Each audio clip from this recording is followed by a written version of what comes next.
On March 14, 2024, something strange appeared in the data streams of amateur astronomers across the Northern Hemisphere. A massive gravitational anomaly moving in from the outer reaches of our solar system. Not a comet, not an asteroid, something far larger, with an orbital pattern that defied every conventional model of celestial mechanics.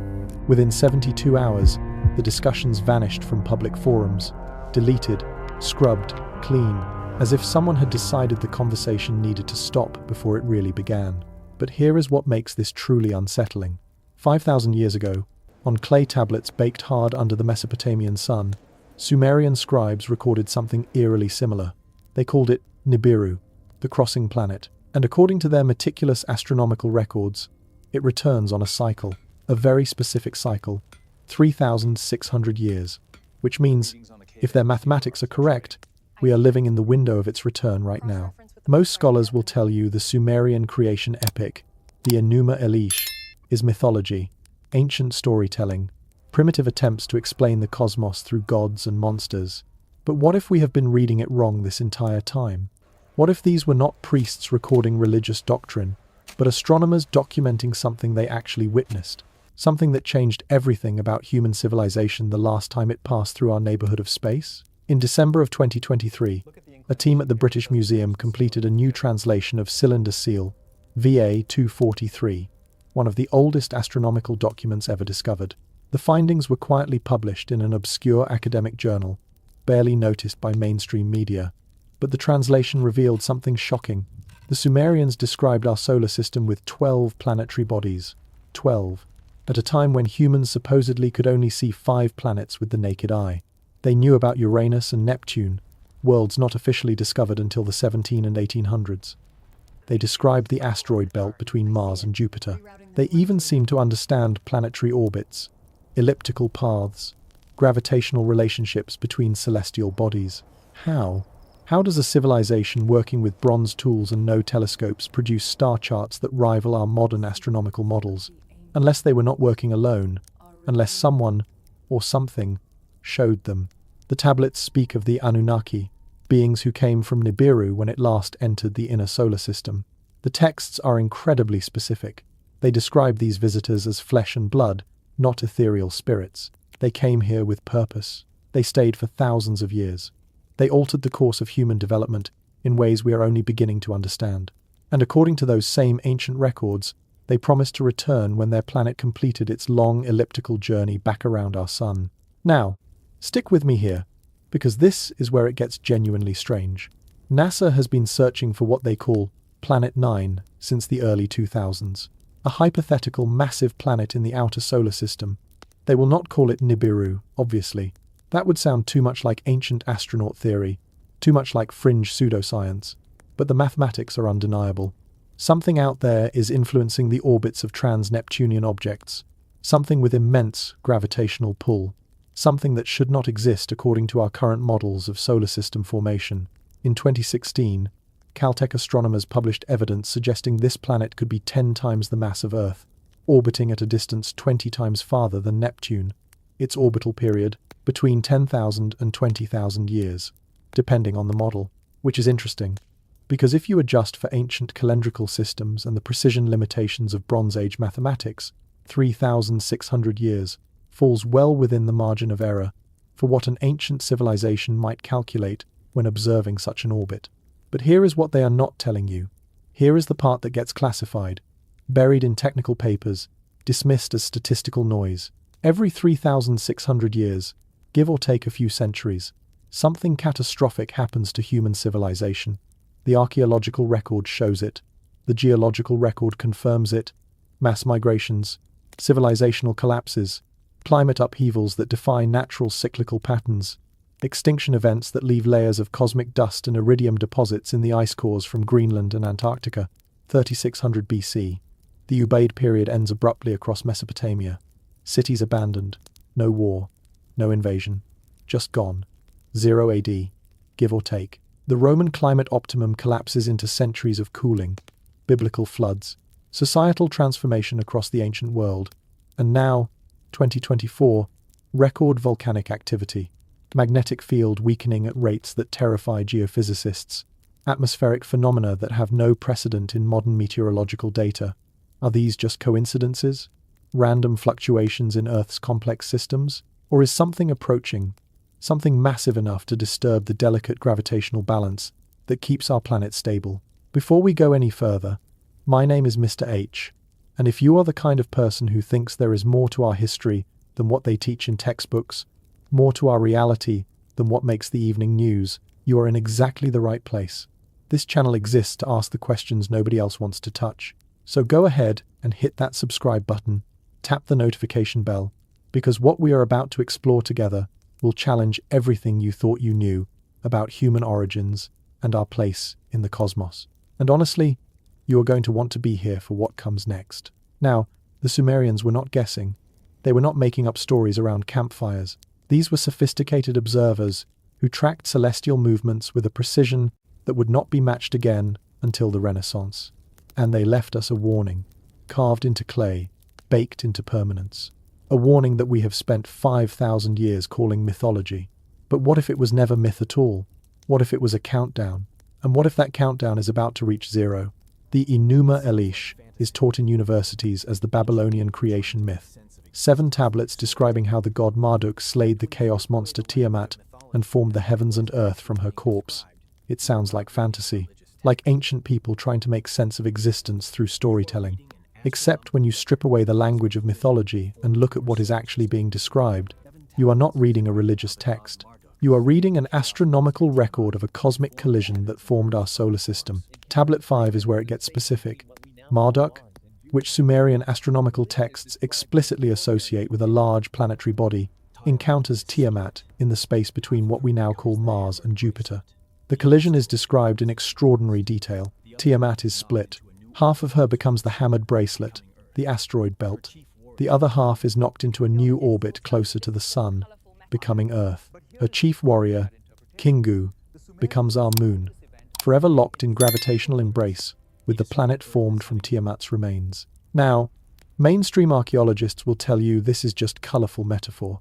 But here is the problem with that interpretation. The Sumerians describe this event occurring in a specific location, involving specific celestial mechanics, producing specific results that match our actual solar system configuration with unsettling accuracy. They describe Earth as having once been in a different orbit. Modern planetary formation models increasingly suggest Earth did migrate inward during the solar system's early chaos. They describe a massive collision that tilted Earth's axis and gave us our moon. The giant impact hypothesis, proposed in the 1970s, suggests exactly this scenario. How does a Bronze Age civilization predict our most advanced planetary formation theories by 5,000 years? Unless they were not predicting, unless they were remembering. The tablets go further. They list the planetary bodies in order from the Sun outward. Mummu, which corresponds to Mercury, Lahamu, Venus, Tiamat, the old Earth, Lamu, Mars, then the hammered bracelet, the asteroid belt, then the giant outer planets, Anshar, Saturn, Kishar, Jupiter, and beyond them, the worlds the ancients should not have known existed. They had names for Uranus and Neptune, planets invisible to the naked eye, not discovered by modern astronomy until 1781 and 1846 respectively. But the 12th body on their list, that is the one that changes everything. Nibiru, described as a planet with a vast elliptical orbit, one that brings it through the inner solar system at great intervals before swinging back out into the dark reaches beyond Neptune, a wanderer, a crosser of the heavens. The tablets describe its path cutting through the orbital planes of other planets at an angle, which is exactly how a captured rogue planet or brown dwarf would behave if it had been gravitationally bound to our Sun from outside the original solar disk. Zecharia Sitchin spent decades translating these tablets, and the academic establishment crucified him for his interpretations. They said he mistranslated Sumerian, that he saw what he wanted to see, that he was a fringe theorist peddling pseudoscience. But here is what they cannot explain away. Sitchin predicted, based on his reading of these ancient texts, that there would be more planets discovered beyond Neptune. He published this in 1976. Since then, we have discovered thousands of trans-Neptunian objects, dwarf planets like Eris and Makemake, and evidence suggesting at least one massive planet lurking in the outer dark. The tablets describe Nibiru's orbital period as a Shah, a Sumerian unit of time meaning 3,600 years. They tracked this cycle religiously. Their entire calendrical system, their concept of divine kingship, their astronomical observations, everything revolved around this number, 3,600. It appears over and over in Mesopotamian mathematics, architecture, religious texts, not as symbolism, as measurement. In 1983, the Infrared Astronomical Satellite, IRS, detected an unknown massive object at the edge of our solar system. The Washington Post ran a front-page story on December 30th, 1983, titled, "Possibly as large as Jupiter, Mystery Heavenly Body Discovered." The article quoted the chief IRS scientist, saying the object was so mysterious that astronomers did not know if it was a planet, a giant comet, or a nearby protostar that never got hot enough to become a sun. Then, silence. The story disappeared. Follow-up? None. Explanation? Classified. NASA launched the Wide Field Infrared Survey Explorer, WISE, in 2009. One of its mission objectives, quietly listed in technical documentation, was to search for brown dwarfs and massive planetary bodies in the outer solar system. The data from WISE remains partially classified. The portions released to the public have been heavily redacted in specific spectral ranges. The ranges, according to independent astronomers who have analyzed the gaps that would most clearly show a large, cold planetary mass beyond Neptune. But let us get back to those Sumerian observatories, because the physical evidence is just as compelling as the tablets. At Nippur, archaeologists excavated a complex astronomical observatory dating to around 4000 BC. The structure was designed with precise alignments to celestial events, equinoxes, solstices, planetary conjunctions, but also, curiously, alignments pointing to regions of the sky where nothing bright exists. Nothing we can see, anyway. The sightlines point to the southern ecliptic, below the plane of the solar system, exactly where a highly elliptical orbit would bring an outer planet when entering the inner system. The Sumerians did not have telescopes. They should not have been able to track anything beyond Saturn with any accuracy. Yet their star charts, preserved on thousands of clay tablets, show detailed observations of celestial movements that required instruments we did not develop until the Renaissance. The MUL, APIN tablets, astronomical compendiums from around 700 BC, but copying much older sources, list heliacal risings of stars, planetary positions, eclipse predictions. The level of mathematical sophistication required to produce these charts suggests either incredibly advanced naked eye observations sustained over centuries, or access to knowledge that should not have existed. And then there are the cylinder seals. These small stone cylinders, carved with scenes and cuneiform text, were rolled onto wet clay to create impressions. Thousands survive in museums worldwide. Many show scenes that archaeologists categorize as religious or mythological, gods, rituals, symbolic imagery. But some show something else. VA243, the seal I mentioned earlier, shows a central body surrounded by 11 smaller spheres. Mainstream interpretation calls this a star with random decorative elements. But count the spheres. 11 surrounding bodies, 1 central sun, 12 total. The exact number of bodies in the Sumerian astronomical model, including Nibiru. Another seal, held in the Louvre and catalogued as AO6478, shows a figure the Sumerians labeled as Enki, the god of wisdom and water, who, according to myth, brought knowledge to humanity. He is depicted inside what can only be described as a craft, surrounded by celestial symbols and holding tablets. Behind him, a large celestial body approaches a field of stars. The iconography is so specific that it strains credibility to call it purely symbolic. I want to pause here for a second and ask you something. Where are you right now as you are listening to this? What city? What country? And what time is it where you are? Drop it in the comments. I am genuinely curious how far this message is reaching. How many of you are diving into this at 3 in the morning, unable to sleep? How many are listening during a commute? How many are on the other side of the planet? It matters because this information, these questions, they belong to all of us. No matter where we are all looking up at the same sky, wondering about the same mysteries. The academic response to all of this? Coincidence, misinterpretation, ancient people with vivid imaginations and a poor understanding of the cosmos. But that explanation requires us to believe that the Sumerians, working with primitive technology, somehow coincidentally described a solar system model that matches our modern understanding coincidentally predicted planets we would not discover for thousands of years, coincidentally built observatories aligned to invisible celestial objects, and coincidentally recorded a large planetary body on a 3,600-year orbit that coincidentally matches the mathematical predictions of contemporary astronomers searching for Planet 9. At some point, coincidence stops being a rational explanation. At some point, you have to ask the harder question. What if they knew because they were told? What if they recorded Nibiru not as mythology, but as eyewitness testimony passed down from an earlier age when the planet last swept through our skies? What if the Enuma Elish is not a creation myth but a historical document describing real events that reshaped our solar system and, in the process, reshaped humanity itself? Because if the Sumerians were recording actual astronomical events, then the rest of what they wrote cannot be dismissed so easily. And the rest of what they wrote is where things get truly unsettling. They wrote about who came here on that planet, why they came, what they did to us, and what they promised would happen when they returned. 3,600 years. That number haunts the archaeological record like a rhythm pulsing through human history. Most historians treat it as meaningless, a numerical quirk with no real significance. But when you map it out, when you actually plot the timeline of civilizational collapse and rebirth against this cycle, a pattern emerges that is difficult to explain away as random chance. Let us start with something concrete. Ice cores.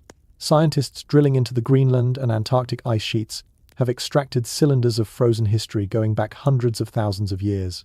Each layer represents a year of snowfall, trapping atmospheric conditions, cosmic dust, chemical signatures of volcanic activity, even traces of extraterrestrial material. When you analyze these cores for anomalous spikes in iridium, a rare element on Earth but common in asteroids and comets, you find something fascinating. Peaks appear in the record at intervals, not perfectly regular, but clustering around a specific time frame, roughly 3,500 years apart. The most recent significant spike? Right around the Bronze Age collapse, 1200 BC, give or take. Before that, 3600 BC, the end of the Ubaid period. Before that, 7200 BC, the sudden rise of agriculture and megalithic construction across multiple continents simultaneously. The pattern stretches back, becoming less precise as we go deeper into prehistory, but the rhythm persists. Now, iridium spikes usually indicate meteor impacts or periods of intense cosmic bombardment. But here is the strange part. Many of these layers show iridium without corresponding impact craters, no massive collision sites, no extinction-level devastation, just elevated levels of extraterrestrial material raining down into Earth's atmosphere, as if something large passed through the inner solar system, dragging a debris field behind it, close enough to shower our planet with dust, but not close enough to cause direct impact. Geologists have a term for this. They call it cosmic dustfall. It happens when Earth passes through the remnants of cometary tails or debris streams, but the scale and periodicity of these events does not match any known cometary orbit. Comets are predictable. We know their cycles. Halley's Comet, 76 years. Others, hundreds or thousands of years. None of them match the 3,600-year pattern. None of them explain the sheer volume of material these ice core layers contain. But a massive planetary body on a long elliptical orbit, one that cuts through the orbital plane of the inner planets at an angle, dragging asteroids and debris in its gravitational wake, that would do it. That would explain periodic dustfall without direct impact. That would explain why these events coincide so precisely with human civilizational disruptions. Speaking of disruptions, let us talk about what happens to human societies every 3,600 years. Around 3600 BC, the Ubaid culture, which had thrived across Mesopotamia for over 1,000 years, simply vanished. Not gradually, not through conquest. Their cities were abandoned almost overnight. Eridu, considered by the Sumerians themselves as the first city ever built, home to the Temple of Enki, was left empty. No signs of warfare, no mass graves, no indication of plague or famine. The people just left.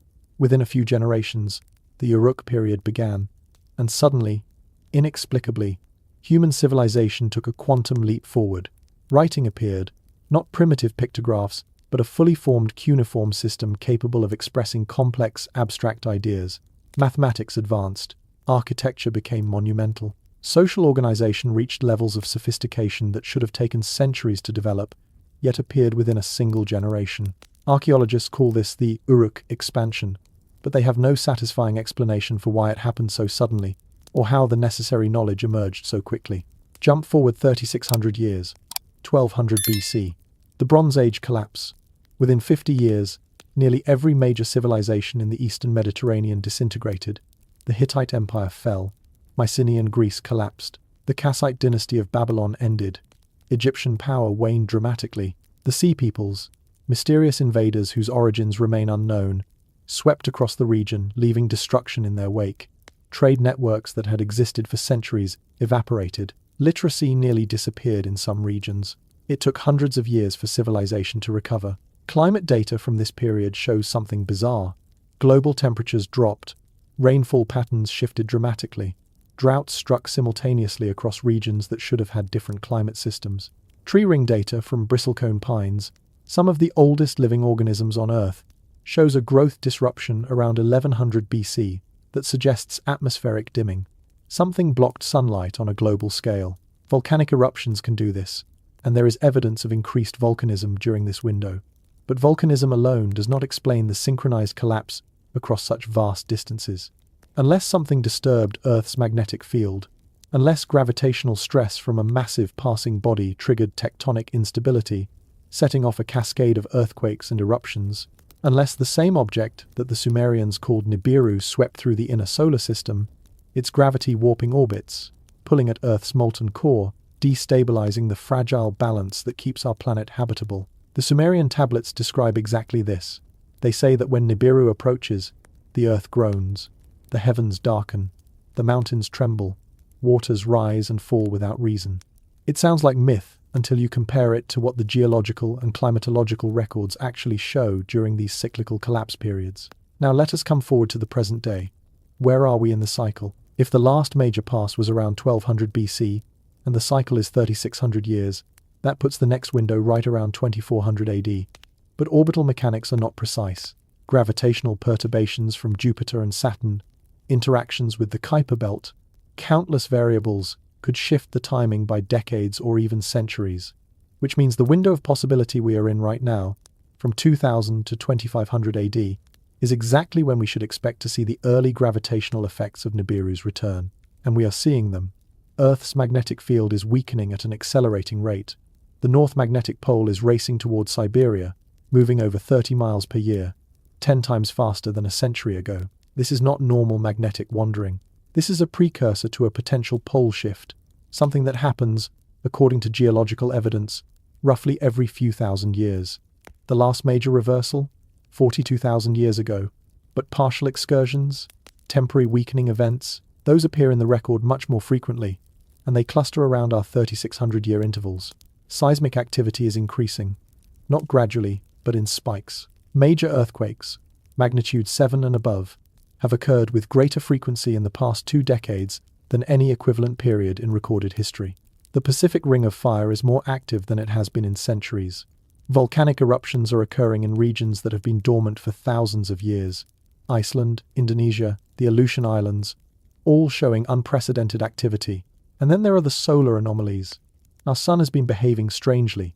Solar minimum, the period of reduced solar activity that should have occurred between 2019 and 2020, was the deepest on record, yet it was followed by an explosive solar maximum, with flares and coronal mass ejections far exceeding predictions.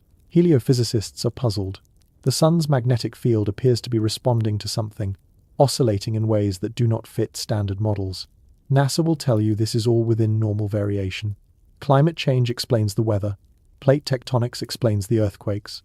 Solar cycles are inherently unpredictable. But when you plot these events together, when you see them all accelerating simultaneously, converging in a narrow window of time that happens to align with an ancient astronomical prediction, normal variation starts to sound like a convenient dismissal. The Sumerians were specific about what to watch for. They said the return of Nibiru would be preceded by signs in the heavens and signs on Earth. The stars would move strangely. The planets would shift their courses. The ground would shake. The seas would rise. Storms would intensify. The sky would show lights that should not be there. Read the tablets describing the approach of Nibiru, and you are reading a checklist of exactly what we are experiencing right now. But here is where it gets even stranger. Governments know. They have to know. Because they are preparing. Deep underground military bases, constructed at enormous expense over the past 40 years. The Svalbard Global Seed Vault in Norway, designed to preserve every known crop species, built into a mountain specifically to survive global catastrophe. Space agencies suddenly prioritizing near-Earth object detection and planetary defense. Billionaires building bunkers in New Zealand and remote islands, spending hundreds of millions on survival infrastructure. You do not spend that kind of money. You do not build that kind of redundancy unless you know something is coming. Unless the models, the classified models the public never sees, are showing a convergence of threats that align with a very old, very specific timeline. The 3,600-year cycle is not mythology. It is observable, in ice, in stone, in the bones of civilizations that rose and fell like clockwork. And if the cycle is real, if the pattern holds, then Nibiru is not a question of if, it is a question of when, and that when might be closer than any official source is willing to admit. The Anunnaki. In every mainstream textbook, they are listed as the Sumerian pantheon, gods of sky and earth, mythology woven into religious doctrine. Anu, the sky father; Enlil, lord of the air; Enki, the trickster god of wisdom. Standard ancient religion, no different from Greek or Norse mythology, except the Sumerians never called them gods in the way we understand the term. The word they used was Anunnaki, which translates directly to those who from heaven to earth came. Not metaphorical heaven, not spiritual realm, the literal sky, space. These were not ethereal beings. The tablets describe them in remarkably physical terms. They ate, they drank, they grew tired, they had conflicts, political struggles, family disputes, they interbred with humans, producing hybrid offspring. They bled when injured. They aged, though far more slowly than humans. They were biological entities, mortal in the sense that they could die, yet possessing lifespans that must have seemed infinite to Bronze Age observers. Thousands of years, according to the Sumerian king list, which meticulously records the reigns of rulers both divine and human. That king list is worth examining closely, because it does something no other ancient document does. It provides a clear demarcation between two eras. Before the flood, kings reigned for tens of thousands of years. After the flood, lifespans dropped dramatically, but still remained far beyond human norms. Then, gradually, the reigns become human length, a few decades at most. The transition is recorded as a deliberate decrease, not a mythological exaggeration correcting itself into realism. The scribes treated these numbers as factual data, preserving them with the same care they used for grain tallies and property records. Modern science dismissed this for centuries as obvious fiction. Nobody lives 10,000 years. It violates everything we understand about cellular biology and aging, except we are now discovering that aging might not be as inevitable as we thought. Telomere extension, genetic manipulation, CRISPR technology editing the very code of life. We are on the verge of dramatically extending human lifespan through artificial means. What if an advanced civilization, arriving here hundreds of thousands of years ago, had already solved that problem? What if they had engineered their own biology to survive the vast gulfs of time required for interstellar or even interplanetary travel on slower-than-light vessels? Because that is what the tablets describe. The Anunnaki did not appear suddenly through magic portals. They arrived on ships. The texts call them divine boats, sky chambers, vehicles that roared like bulls and breathed fire. Modern interpreters call this poetic language. But read the descriptions without bias, and you are reading technical specifications. Vehicles that could ascend and descend. That required launching platforms. That made the earth tremble when they departed. That left scorch marks on the ground. Erich von Däniken caught hell from academia for suggesting ancient astronaut theory, but his core observation remains unrefuted. Ancient texts worldwide describe flying machines with remarkably consistent details. The Vimanas of Sanskrit epics, Ezekiel's wheel within a wheel, the sky chariots of Chinese mythology. Either every ancient culture independently hallucinated the same technological fantasy, or they were describing something real, using the only vocabulary available to them. The Sumerians went further than most. They explained why the Anunnaki came to Earth. Gold. Specifically, they needed gold in massive quantities to repair their planet's deteriorating atmosphere. The tablets describe Nibiru as a world dying, its protective envelope failing, and gold, suspended in particulate form in the upper atmosphere, could reflect enough solar radiation to stabilize the climate. Far-fetched? Maybe. until you learn that contemporary climate scientists have proposed exactly this solution for Earth: stratospheric aerosol injection, releasing reflective particles into the upper atmosphere to combat global warming. We are seriously considering the same geoengineering the Anunnaki allegedly pursued 300,000 years ago. So they came to Earth. They established mining operations. The earliest sites mentioned in the tablets? Southern Africa. Specifically, the region that is now South Africa and Zimbabwe. Just mythology, right? Except in the 1970s, archaeologists discovered extensive networks of ancient mines in exactly those regions. Mines dating back over 100,000 years. Mines that extracted gold with a sophistication that should not have existed in the Stone Age. Mines that show evidence of advanced engineering, ventilation shafts, support structures, drainage systems.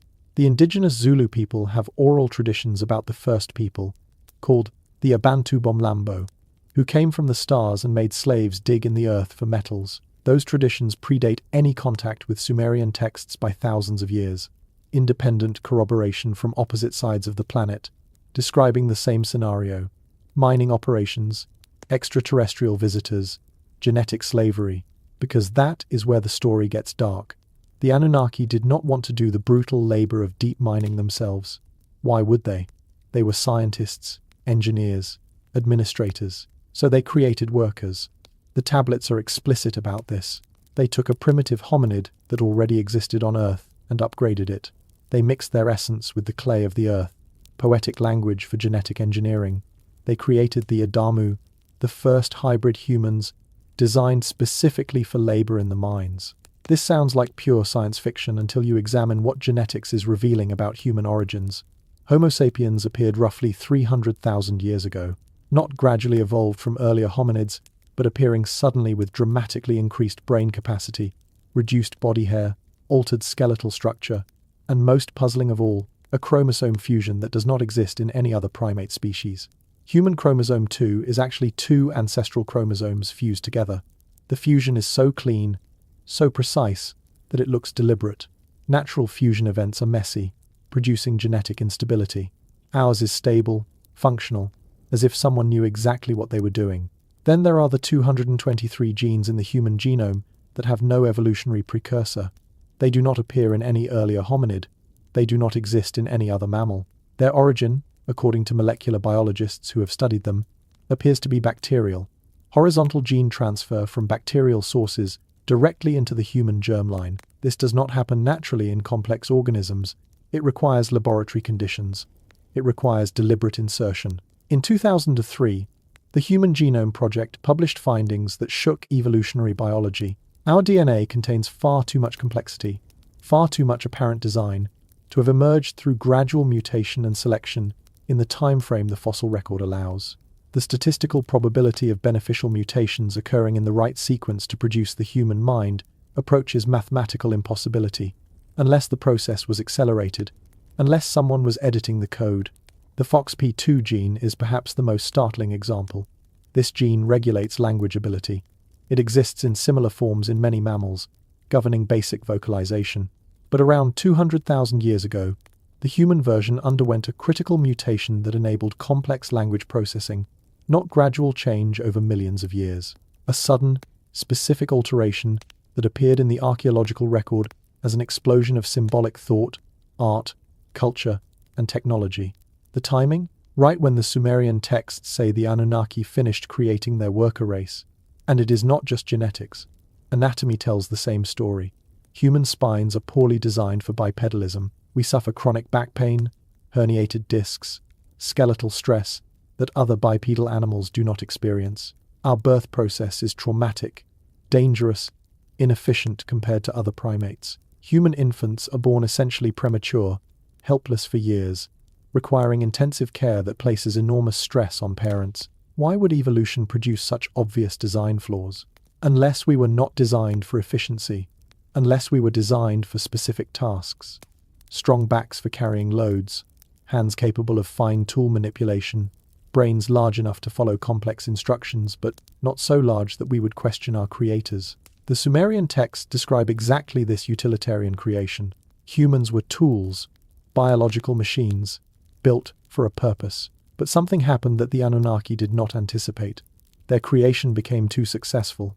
Humans multiplied, we spread, we adapted, and eventually, some of the Anunnaki began to see us as more than slaves. The tablets describe a faction led by Enki, who argued for human elevation, for education, for breeding with humans to create a bridge between species. This caused a civil war among the Anunnaki, a conflict that echoes through every ancient mythology as battles between gods. The offspring of these unions, the tablets call them heroes, demigods, the Nephilim. Genesis mentions them briefly, dismissively, as if the Hebrew scribes were uncomfortable with the implications. The sons of God saw that the daughters of humans were beautiful, and they married any of them they chose. Genetic mixing, hybrid vigor, bloodlines that carried Anunnaki traits, extended lifespan, enhanced intelligence, traits that would become the basis for royal lineages and divine right rulership across every ancient civilization. You can still see it in the archaeology.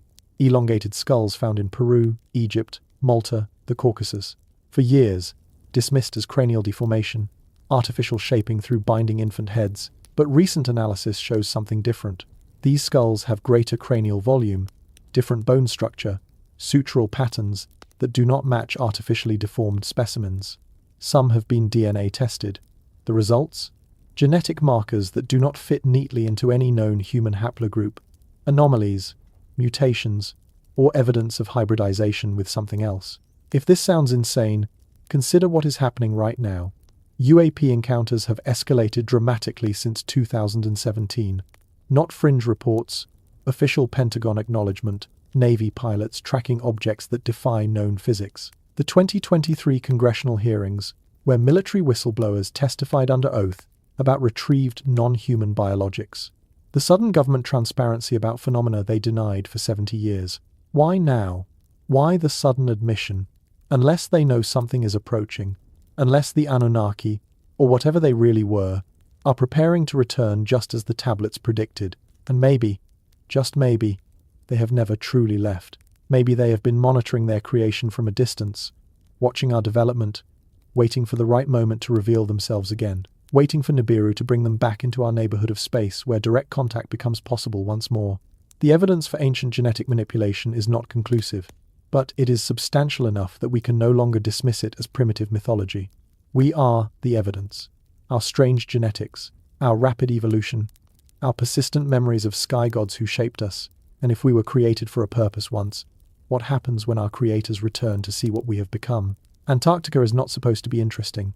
Officially, it is just ice, miles of it, layered over millions of years, covering a lifeless continent, a frozen wasteland valuable only to climate scientists studying ice cores and biologists examining extremophile bacteria. That is the public narrative. But the actual history of human activity in Antarctica tells a very different story. One that involves military operations, international treaties with peculiar restrictions, and a level of secrecy that makes no sense for an empty sheet of ice. Let us start with Operation High Jump. February 1947. The largest military expedition ever sent to Antarctica. 13 ships, including an aircraft carrier. 23 aircraft. 4,700 personnel. Led by Rear Admiral Richard Byrd, one of the most decorated explorers in American history. The official mission? Establishing research bases and testing equipment in polar conditions. The planned duration? 8 months. The actual duration? 8 weeks. They left early, abruptly, with several aircraft destroyed and personnel casualties that remain classified to this day. Admiral Byrd gave a press conference upon his return to Chile. The interview was published in El Mercurio, a Chilean newspaper, on March 5, 1947. His words were strange, unsettling. He warned that the United States needed to prepare for the possibility of an invasion by aircraft, capable of traveling from pole to pole at incredible speeds. He spoke of a land beyond the pole, an area the size of the United States that remained unexplored. Within weeks, that interview disappeared from American archives. The official Navy records of Operation High Jump remain heavily redacted. Whatever they encountered down there, they did not want the public to know. Byrd made another expedition to Antarctica in 1956, Operation Deep Freeze. This time, he kept a personal diary. That diary was not declassified. It was not released through official channels. It was leaked decades later by family members, and its authenticity remains disputed by government sources, which is usually a good sign that it contains something uncomfortable. In the diary, Bird describes flying beyond the pole and discovering a landscape that should not exist. Green valleys, warm lakes, mountains without ice, and structures. He describes geometric formations, technological ruins, evidence of a civilization that existed when Antarctica was not frozen. The establishment calls this forgery, creative fiction invented by conspiracy theorists. But here is the problem. Bird was not alone in describing ice-free regions in Antarctica's interior. Soviet expeditions in the 1950s reported similar anomalies. Thermal imaging conducted in the 1970s showed massive heat signatures beneath the ice in areas far from any known volcanic activity. Ground-penetrating radar surveys, conducted by multiple nations since the 1990s, have revealed something extraordinary under the ice sheet near Lake Vostok and Wilkes Land. Geometric structures, right angles, symmetrical formations spanning miles, shapes that do not occur in natural geology. Lake Vostok itself is one of the most mysterious places on Earth. A subglacial lake the size of Lake Ontario, sealed beneath 2.5 miles of ice for millions of years. When Russian scientists finally drilled through to the lake in 2012, they found liquid water at temperatures that should not be possible without a heat source. The microbial life they extracted showed genetic sequences that did not match any known database. Then, abruptly, the research stopped. International pressure forced the Russians to cease drilling. The official reason? Environmental concerns about contaminating a pristine ecosystem. The real reason? Speculation ranges from discovered structures to something still alive down there. But the strangest aspect of Antarctica is not what is under the ice. It is who keeps visiting. In November 2016, an unusual procession of world leaders and high-ranking officials made trips to Antarctica within weeks of each other. John Kerry, then U.S. Secretary of State, visited during the presidential election. Buzz Aldrin, the astronaut, visited and was evacuated with a medical emergency, later tweeting a cryptic message about evil before deleting it. Patriarch Kirill, head of the Russian Orthodox Church, visited. The list goes on. Kings, politicians, religious leaders, all traveling to the most remote continent on Earth within a narrow window of time. Why? What requires the personal attention of world leaders at a frozen research station? The official explanations were thin. Climate change awareness, scientific interest, tourism. But these are people with schedules planned months in advance. People who send subordinates to handle routine matters. They do not personally fly to Antarctica on a whim. Something was significant enough to require their direct presence. Something they could not delegate. Something they have not explained to the public. Then there is the Antarctic Treaty of 1959. On the surface, it is a model of international cooperation. 46 nations agreeing to preserve Antarctica for peaceful scientific research, prohibiting military activity and territorial claims.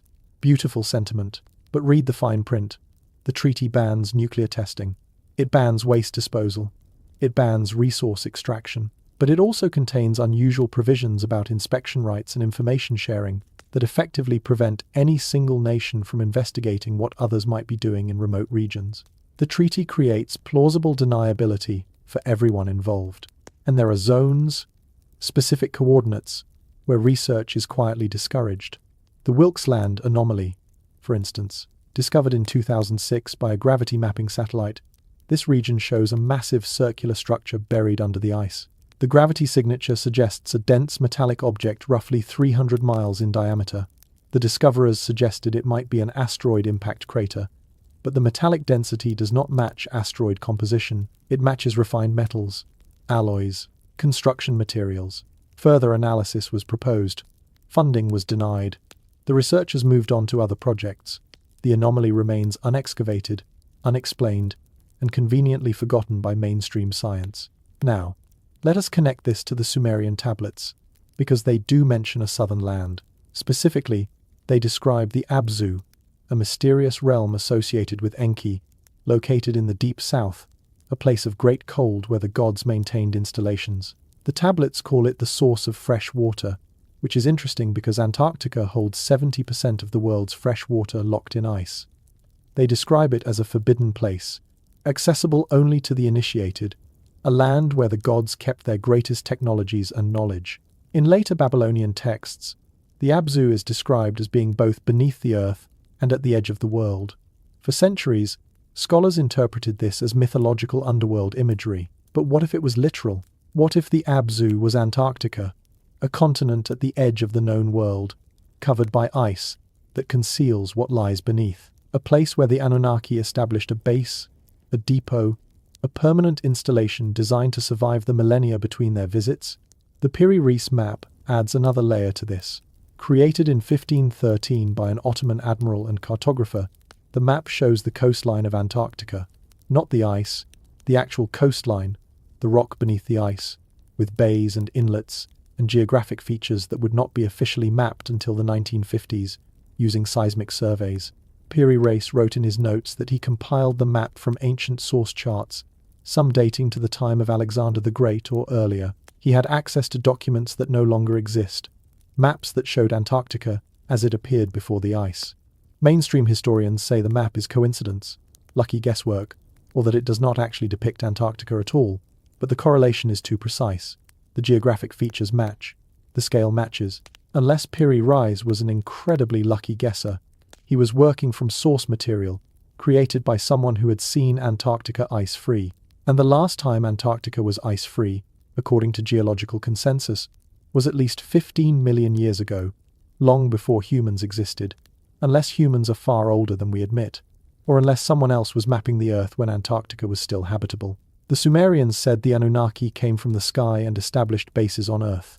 If you were an advanced civilization arriving at a planet for long-term resource extraction, where would you put your primary installation? Somewhere geologically stable, somewhere isolated from the native population, somewhere cold enough to preserve technology for thousands of years if you needed to leave and return later. Antarctica fits every criterion perfectly, and if such an installation exists, if there are ruins or functioning facilities under that ice, that would explain the secrecy. It would explain the military expeditions. It would explain why world leaders keep visiting.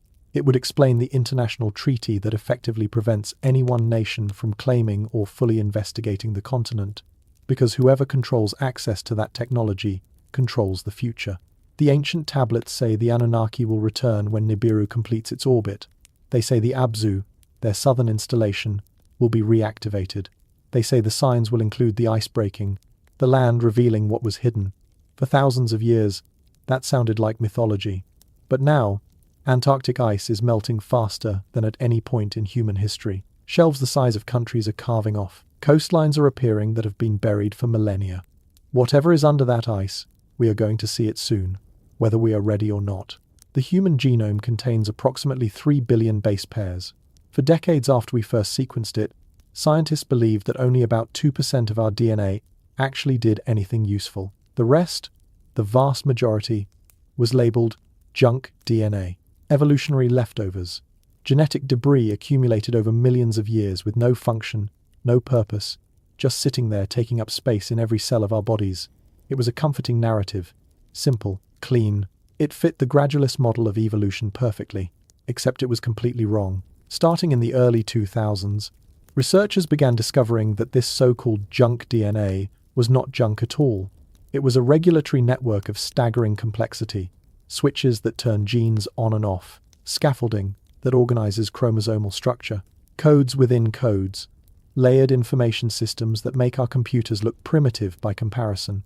98% of our genome is not waste, it is programming. And some of that programming does not make evolutionary sense. There are sequences in human DNA that appear to have been inserted, not gradually accumulated through mutation and selection, but added wholesale, as if someone copied and pasted genetic information from an external source directly into our germline. The technical term is horizontal gene transfer, and it happens in bacteria all the time. Bacteria swap genetic material like trading cards, picking up useful traits from their environment or from other organisms, but in complex multicellular life, especially mammals, it does not happen. Our reproductive cells are too isolated, too protected. Horizontal gene transfer into human DNA should be impossible without laboratory intervention, yet it is there. 223 genes that do not belong. They have no evolutionary precursors in primates. They do not appear in any ancestral hominid. Molecular analysis suggests they originated in bacteria, yet somehow they are fully integrated into human chromosomes, functioning as if they had always been there. These genes govern critical functions, metabolism, immune response, neural development. They are not sitting dormant. They are active, essential parts of what makes us human. The standard explanation is that these genes transferred into early hominids millions of years ago through some unknown mechanism, perhaps viral vectors, and then persisted through evolutionary time. But the math does not work. The probability of 223 separate beneficial transfers occurring, integrating successfully, and being preserved by natural selection approaches 0. 1 or 2, maybe. But 223? That is not evolution. That is engineering. Then there is chromosome 2. Every great ape has 24 pairs of chromosomes. Humans have 23. Where did the missing pair go? It did not disappear. It fused. Chromosome 2 in humans is actually 2 separate ape chromosomes joined end to end. You can see the fusion site under a microscope. You can see the remnants of telomeres, the protective caps that belong on chromosome ends, sitting right in the middle of chromosome 2 where they should not be. You can see a second centromere, deactivated but still present, a ghost of the chromosome that used to be independent. Chromosome fusion happens occasionally in nature. Usually, it is fatal or causes severe developmental problems. But human chromosome 2 fusion is clean. It is stable. It works perfectly. The fusion created a chromosome that functions better than the 2 originals, streamlining genetic information in ways that enhance neural development and cognitive processing. It looks designed because the alternative, that this precise fusion happened by accident and somehow conveyed such massive survival advantage that it swept through the entire human population, strains credibility. And the timing. The fusion appears to have occurred around 200,000 years ago, give or take, right when anatomically modern humans emerged, right when brain size exploded, right when the Sumerian tablets say the Anunnaki created the Adamu by mixing their essence with primitive hominids. You can call that coincidence, but at some point, the coincidences pile up too high. Let us talk about the FOXP2 gene, because this one is particularly revealing. The gene exists in nearly identical form across hundreds of mammal species. It regulates basic vocalization and motor control. Mice have it, bats have it, primates have it. The differences between species are tiny. 1 or 2 amino acid substitutions accumulated over millions of years of divergent evolution, except in humans. The human version of FOXP2 has 2 critical mutations that do not exist in any other animal. These mutations appeared suddenly in our lineage around 300,000 years ago, and they completely rewired how our brains process language. People born with defective FOXP2 cannot develop normal speech. They can think, they can understand, but they cannot translate thought into complex language. The gene is the bridge between cognition and communication. And in humans, that bridge was upgraded with surgical precision at exactly the moment we needed it. Why? How? Evolution does not plan ahead. Evolution does not say, these apes are going to need advanced communication in a few thousand generations, so let us install the hardware now. Evolution reacts to immediate survival pressures. Yet FOXP2 appears to have been modified in anticipation of cognitive abilities that did not fully develop until tens of thousands of years later. Unless someone was building those abilities intentionally. Unless the Anunnaki genetic manipulation described in the tablets was not mythology but a documentation of actual bioengineering. Create a worker race. Give them strength, dexterity, endurance, but also give them the capacity for language so they can follow complex instructions. Give them intelligence, but not too much. Keep them useful, but controlled. And then something went wrong. Or perhaps something went right, depending on your perspective. The hybrid bloodlines, the Nephilim, the offspring of Anunnaki and human unions, they carried more than just extended lifespan. They carried the full cognitive package, enhanced intelligence, abstract reasoning, creative thinking. The tablets describe this as the moment humans became too much like their creators, and it terrified the Anunnaki leadership. Enlil, the hardline faction, wanted to wipe out humanity entirely. Enki, the progressive faction, wanted to save us, to let us develop, to see what we could become. The flood myths, present in virtually every ancient culture, they describe this conflict. A catastrophic deluge that destroys most of humanity, but spares a select few who are warned in advance. Noah, Utnapishtim, Deucalion. The names change, but the story remains the same. A great cleansing, a reset, and afterward, civilization begins again, with survivors who carry knowledge that should have been lost. Knowledge of agriculture, astronomy, mathematics, metallurgy, appearing fully formed in cultures that had no apparent developmental period. Genetic evidence supports a population bottleneck around 70,000 years ago.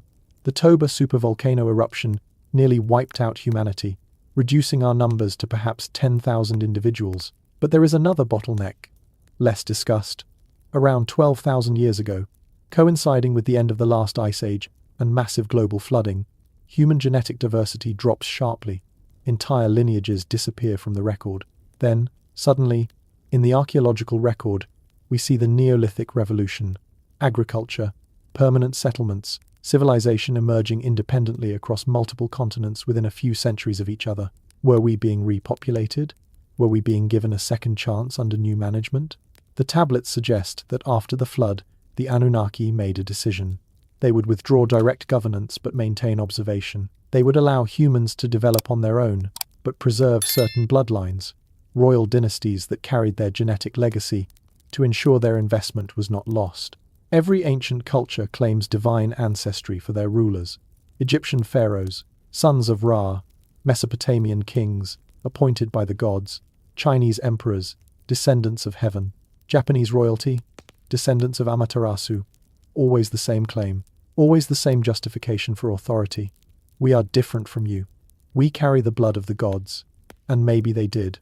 Maybe that is why royal families across history have been obsessed with bloodline purity, with careful breeding, with genealogical records maintained across centuries. They were not just preserving political legitimacy, they were preserving genetics, traits that made them taller, longer-lived, more intelligent, traits that set them apart from common populations, traits that are still visible today in genetic analysis of ancient royal remains. The elongated skulls found in Egypt, Peru, and Malta, they are not just deformation.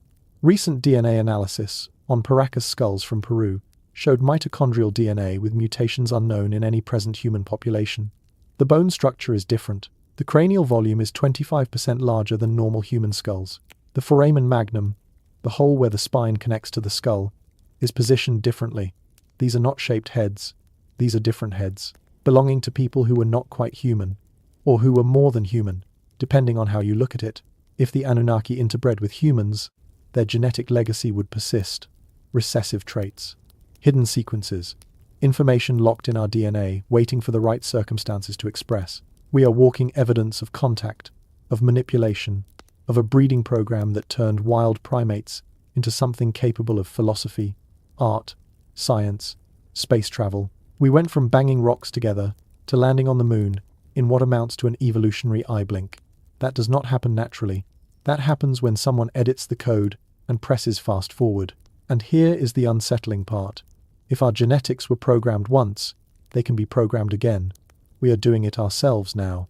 CRISPR gene editing, designer babies, enhancement therapy.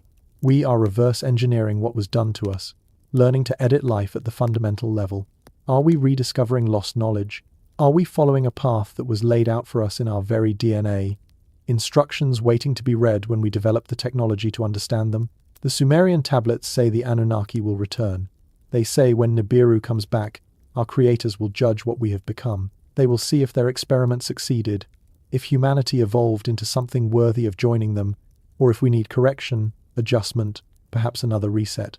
Our DNA is not just our inheritance, it is our report card, and the people grading it are coming home.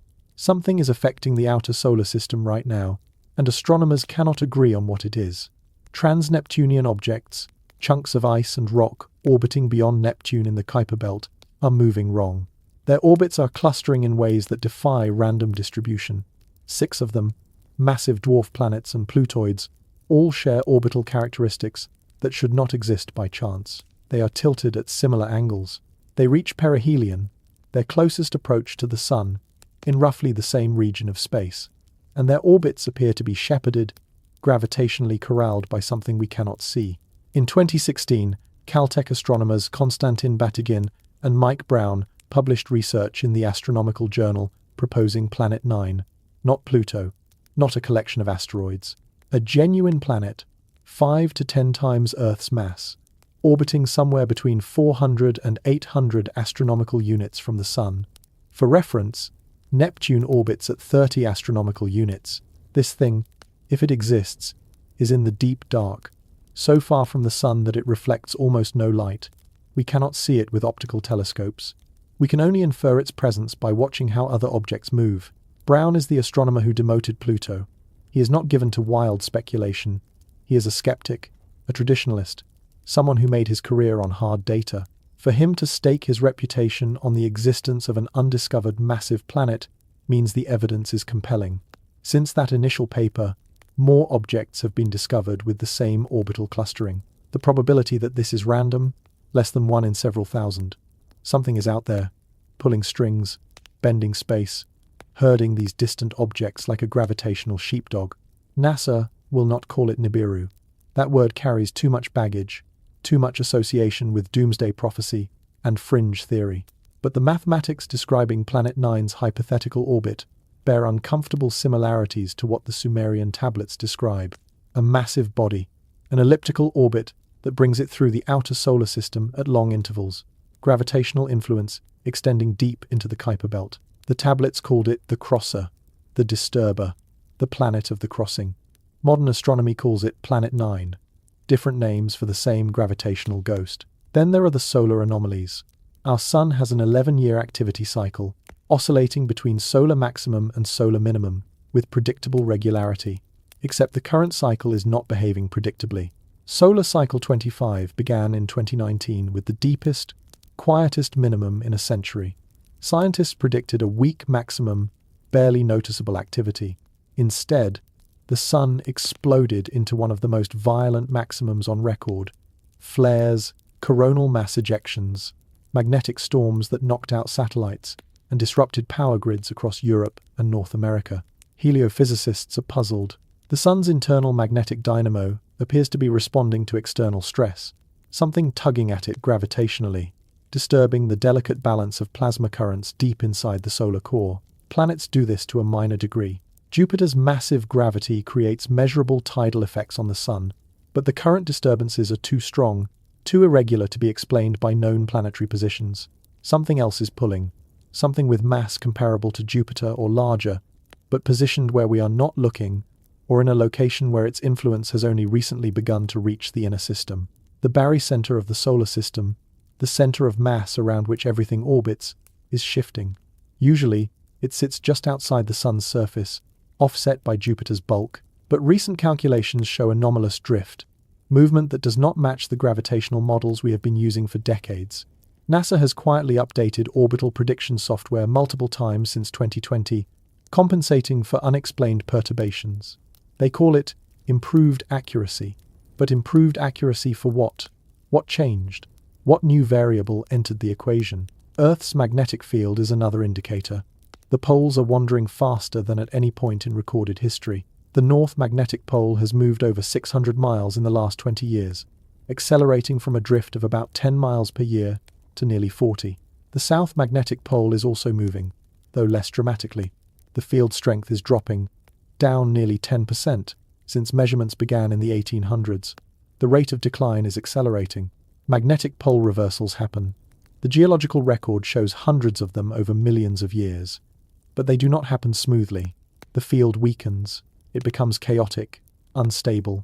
Sometimes it splits into multiple poles temporarily before reorganizing. During these transition periods, Earth's protective magnetosphere thins, allowing more cosmic radiation to reach the surface.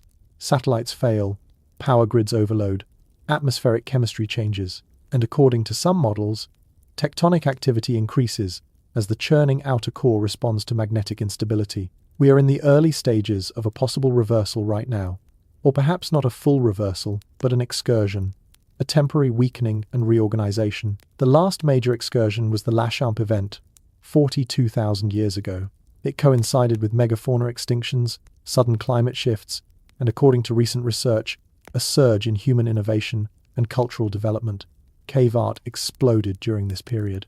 Tool technology advanced. Language became more complex, as if the increased radiation, the stress on biological systems, pushed evolution into overdrive. But there is another pattern in the excursion data. Minor events, Temporary field weakening that does not result in full reversal. They cluster around specific intervals, 3 to 4,000 years apart. The last one was around 1200 BC, during the Bronze Age collapse. Before that, around 3600 BC. The pattern is noisy, not perfect, but it is there. And if the cycle is real, we are due. Seismic data tells a similar story. Earthquakes are increasing in frequency and magnitude, not gradually, but in pulses. Major quakes, magnitude 7 and higher, occurred 14 times in the decade from 2000 to 2010. In the decade from 2010 to 2020, 37 times. That is not improved detection. That is genuine increase. The Pacific Ring of Fire is more active than it has been in centuries. Volcanic eruptions in Iceland, Indonesia, Japan, Chile, all increasing in frequency and violence. Volcanologists have no unified explanation. Some blame increased monitoring, creating the illusion of more activity. But lava output is measurable. Ash volume is measurable. These are not perception issues. The Earth is venting more energy through its crust than it has in recent history. Why? What is changing in the mantle dynamics? What is stressing the tectonic plates? Gravitational stress from a massive passing body would do it. The moon pulls tides in the ocean through gravity. Imagine an object, 10 times Earth's mass, passing through the outer solar system. It would not just affect water, it would pull on the molten mantle, on the semi-solid asthenosphere beneath the crust. It would flex the entire planet, creating stress points, triggering earthquakes and eruptions at weak zones in the lithosphere. The Sumerian tablets describe this. They say when Nibiru approaches, the earth groans and trembles. The mountains spew fire. The seas rise and fall without wind. For thousands of years, we read this as poetic exaggeration. But what if it is observational data?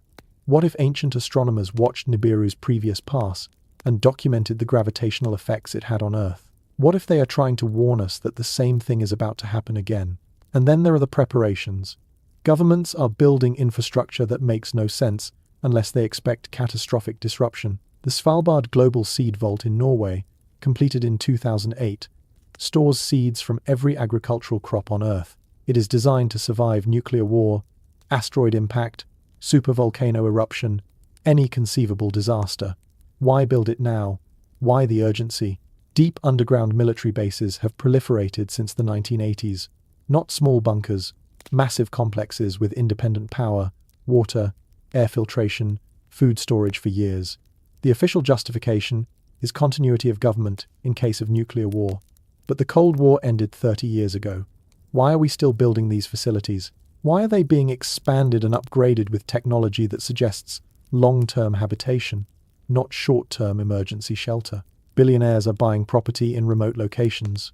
New Zealand has become a favoured destination, with tech executives purchasing vast estates and constructing elaborate bunker systems. They are not building vacation homes.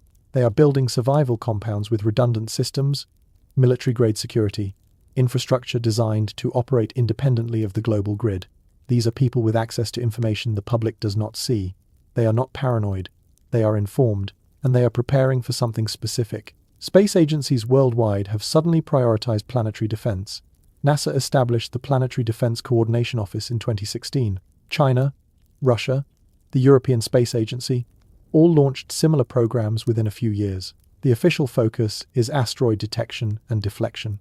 But the missions being planned, the technologies being developed, they are not designed for small asteroids. They are designed for objects of immense size and mass, objects that could destabilize orbits, objects that could cause gravitational chaos if they passed too close. The DART mission in 2022 successfully altered an asteroid's trajectory through kinetic impact. A proof of concept, they said, demonstrating that we can protect Earth from incoming threats. But the physics required to move an asteroid are nothing compared to the physics required to deal with a planetary mass object. You cannot nudge a rogue planet with a spacecraft. You cannot deflect something that massive, unless the goal is not deflection, unless the goal is simply to know it is coming, to track it, to predict its path precisely enough to prepare, to evacuate, to survive. The Sumerians gave us a timeline, 3,600 years. The last catastrophic pass was around 1200 BC. That puts the next window right now, plus or minus a few centuries for orbital uncertainty. And everything, the astronomical anomalies, the magnetic field collapse, the seismic activity, the governmental preparation, Everything is accelerating in synchronization, as if responding to a common cause that is getting closer. We are watching the same warning signs the Sumerians described. We are living through the countdown they documented. And the question is not whether Nibiru exists. The question is whether we will recognize what is happening before it is too late, or whether we will dismiss the evidence, cling to comfortable skepticism, and wake up one morning to find the sky full of something ancient, something massive, something returning home after a long journey through the dark. So, where does that leave us? With clay tablets 5,000 years old, describing planetary mechanics that match modern astronomy, with genetic anomalies in our DNA that suggest deliberate engineering, with ice cores showing cyclical catastrophes every 3,600 years, with governments building bunkers and seed vaults like they know something we do not, with magnetic poles racing toward reversal and earthquakes increasing in frequency, with astronomers tracking gravitational shadows in the outer solar system, refusing to call them by their ancient name, but describing them in mathematics that the Sumerians would recognize. You can dismiss all of this as coincidence. You can say the tablets are mythology, the genetic evidence is misinterpreted, the geological cycles are natural variation, the government preparations are routine precaution. You can say Planet 9 is just an undiscovered ice giant with no connection to ancient prophecy. And maybe you would be right. Maybe we are pattern-seeking animals finding meaning in random noise, connecting dots that have no connection. But the Sumerians were not stupid. They were sophisticated observers who built civilizations, invented writing, developed mathematics that we still use today. They tracked the stars with precision that would not be matched for thousands of years. And they left us a warning, not a vague prophecy, not mystical symbolism, a specific astronomical prediction with a timeline, with observable signs, with consequences described in detail. They told us what to watch for, and we are watching it happen. Whether Nibiru is a literal planet or a metaphor for cyclical catastrophe, whether the Anunnaki were extraterrestrial visitors or a symbolic representation of forces beyond human understanding, the pattern is undeniable. Something changes on Earth every few thousand years. Something resets civilization, forces adaptation, pushes humanity to evolve or die. And according to the oldest records we have, we are living in that window right now. I am not telling you what to believe. I am showing you what the evidence suggests and letting you decide for yourself. Research this. Look at the primary sources. Read the tablets in translation. Examine the astronomical data. Check the geological records. Think critically. Question everything, including what I have told you here. But do not dismiss it just because it sounds impossible. Impossible things happen all the time. We are living proof. Primates who looked up at the stars and wondered, who built rockets and touched the moon? Who split atoms and edited genes? We are the impossible outcome of a process that should have taken millions more years. Unless it did not. Unless someone accelerated the timeline. Unless we are exactly what the ancient texts say we are. A created species. A hybrid experiment. And the experiment is about to be evaluated. If this has opened your mind to possibilities you had not considered, if you want to go deeper into these questions, we have more to explore together. Next time, we will look at what happens after the return, the cosmic war the tablets describe, the soul harvest, the choice humanity faces when our creators come back. Subscribe, turn on notifications, because this story is far from over. It might just be beginning. And now, if you are still here, if you have made it this far, let the questions settle. Let your mind wander through the implications. Sleep on it. Dream about ancient skies and returning gods. And maybe, just maybe, when you wake up, you will see the world a little differently. Until next time, keep looking up, keep asking why. And remember, the truth is not always comfortable, but it is always worth seeking. Good night.